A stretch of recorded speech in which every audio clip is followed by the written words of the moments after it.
过去几天，克钦军不顾北方邻国的多次关切，强行攻占了位于克钦邦中缅边境的板瓦，导致大量边民涌向边境口岸寻求庇护。而板瓦对接的是云南腾冲的滇滩口岸。从网上的视频可以看到，众多板瓦民众纷纷涌向中方边检口岸，还有人在边检口岸周边搭起了帐篷躲避战乱。而中方也紧急出动了武警严阵以待。幸好板瓦城内的战事没有持续多久，才没有酿成更大的骚乱。板瓦城区虽然面积不大，但战略意义重大，多年来一直是丁英民团总部所在地。而之前视频也简单介绍过，上世纪60年代末，丁英和泽龙率部脱离克钦独立军，加入缅共，所控区域称为101军区，丁英任司令。而板瓦从60年代至80年代一直作为101军区的军政中心，与果敢、佤邦、勐拉815军区、孟咪202军区等地齐名。1989年10月，丁英礼送缅共出境后，与缅政府达成和解。1990年成立缅甸克钦邦第1特区，所领导的克钦101部队改编为克钦新民主军，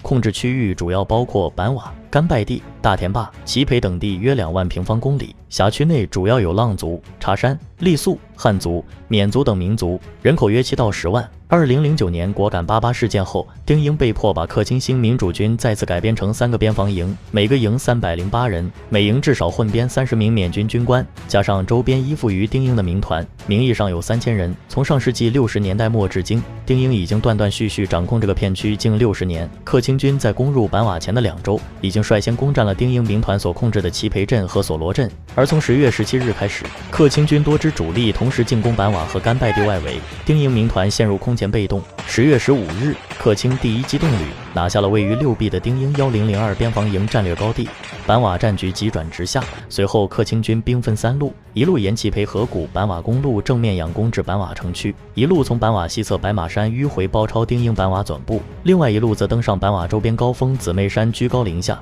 震慑板瓦民团和缅军指挥部。此前年事已高的丁英由于肾结石，选择到腾冲就医。面对克钦军突如其来的攻势，丁英一开始采取了较为强硬的姿态，曾签发声明要求坚决抵抗。丁英手下大将吴本浪也率部进行了阻击，但在群龙无首情况下，丁英的1002营指挥部经过克钦军多支主力7天7夜的轮番冲击，还是被攻克了。10月18日晚上9时左右，缅军驻守板瓦的29营也崩了。随后12点前，克钦军又占领板瓦口岸以及周边地区，并于19日早上完成了对板瓦城区的清理。丁英的官邸也被克钦军占领。有消息表明，目前克钦军机动旅已经撤离板瓦，分兵向丁英民团的另外2处要地大田坝和甘拜地增援，两地分别由丁英民团的1001边防营和1003边防营驻守。截至发稿前，克钦军已经占领了1003边防营总部，缅军在甘拜地只有几十人驻守，也没有能力抵挡克钦军的进攻。甘拜地彻底失守应该只是时间问题。为确保边境地区安全，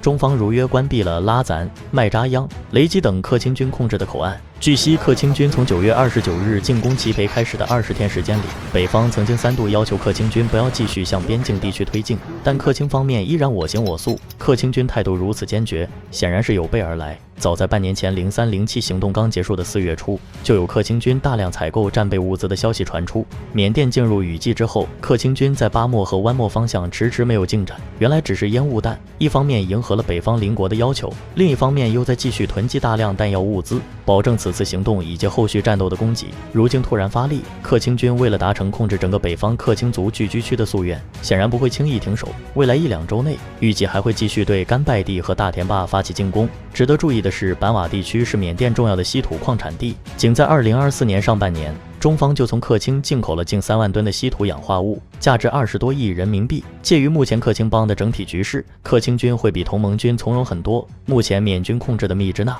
葡萄、德乃、莫宁等地区都在克钦军的大包围圈里，所以缅军为了保证其军队和控制区的物资供给，也没办法对克钦军实施全面封锁。尤其缅军为了保证克钦邦首府密支那运转，可能还会要求中方不要关闭甘拜地口岸，因此克钦军暂时不需要担心民用物资短缺的问题。同时，由于克钦军掌控的稀土矿占了中方年提炼量的近1/3以上，中方一时间也很难从其他地方补上这几万吨的缺口，对国内电子、化工、汽车等各个行业都有影响。再加上克钦军还控制了帕敢玉石矿的通道，所以后续事态还不能提早下结论。就在克钦军拿下板瓦之后数小时，克钦军拉赞总部周边就遭到了缅军战机空袭，缅军又顺道对同盟军控制的果敢老街进行了投弹。缅军在1天之内接连对2大缅北民第5总部所在地发动空袭，实属罕见。同盟军方面，腊戌以南的西部战事结束之后，同盟军311旅的防区压力有所减轻，但是各营没有丝毫松懈，仍在不断加固工事，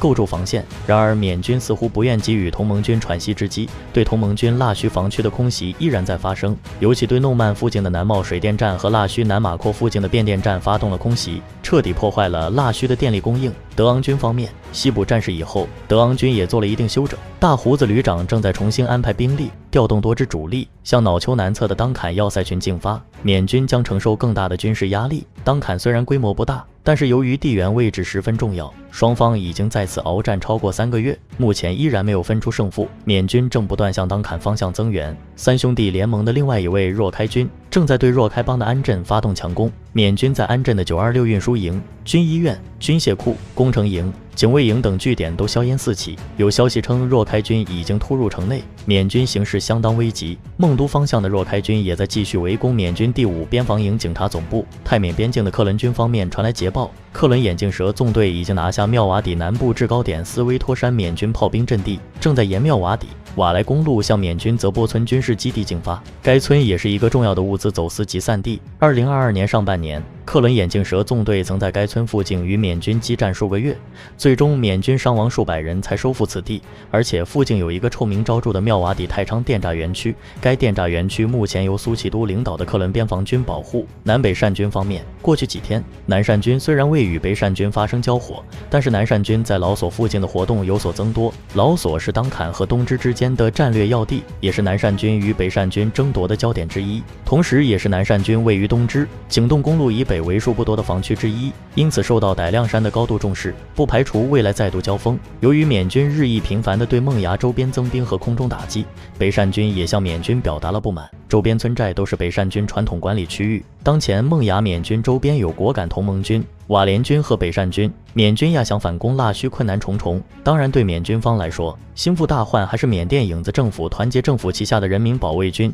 有消息表明，缅军正准备在什阶省北部发动针对人民保卫军的反攻。缅军2号人物副大将梭温近期前往了什阶省首府蒙育瓦缅军西北司令部，随后又北上前往文多镇一线视察驻军。而在同一时间，民族团结政府国防部长吴怡蒙正在视察刚刚占领的平黎铺，两地相距64公里。另外，缅甸勇士组织20日在博固省袭击了东须缅军空军基地，发射了3枚火箭弹，其中有2枚命中目标，缅军8人受伤，1架直升机和1架莱12飞机受损无法使用。还有一则突发消息是，10月18日晚，中国驻缅甸曼德勒总领事馆遭到爆炸装置袭击，一栋临街办公楼损坏，未造成人员伤亡。对此，中方已向缅方提出严肃交涉，敦促缅方彻查袭击事件。日前，中国驻曼德勒总领馆已发布安全提醒，请所有在缅中国公民、企业和机构密切关注当地的安全形势，强化安保措施，做好安全防范。缅军方随即发表了一份声明，将这起事件归咎于恐怖分子，并表示正在与领事馆官员合作进行调查。